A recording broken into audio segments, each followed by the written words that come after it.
escrito, que o profeta traduziu, que está escrito no palavra, na parede.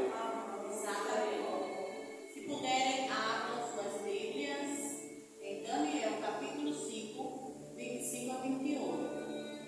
Vou passar a ler para ganhar tempo. Então, dele foi enviada aquela parte da mão que escreveu este escrito.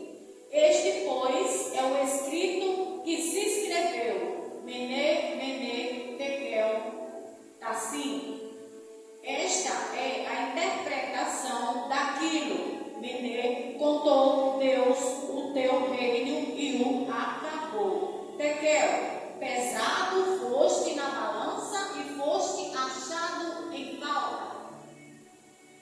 Pérez, dividido foi o teu reino e dado aos medos e aos persas, era um pouco.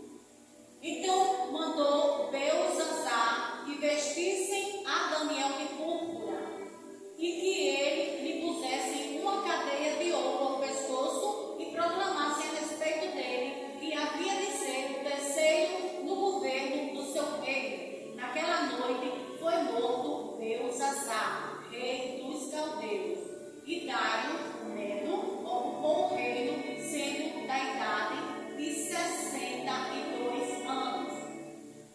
Meus irmãos, era o que Jesus poria ao fim o reino de Belzazar. Por quê?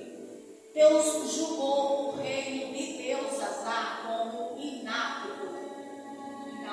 ou seja, em vão, um reino em vão. Uma mão misteriosa escreveu essas palavras na parede para Daniel.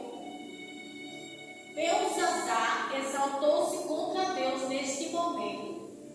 Neste momento, estava ele, o rei Belzazar, bebendo nos vasos do templo de Jerusalém. Portanto, ele entregaria à Babilônia e aos persas o governo dele. Deus faria isso. Belzazar também adorava aos ídolos de rocha, de metal e de madeira,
decifrando aquelas palavras que dizia: Mineiro,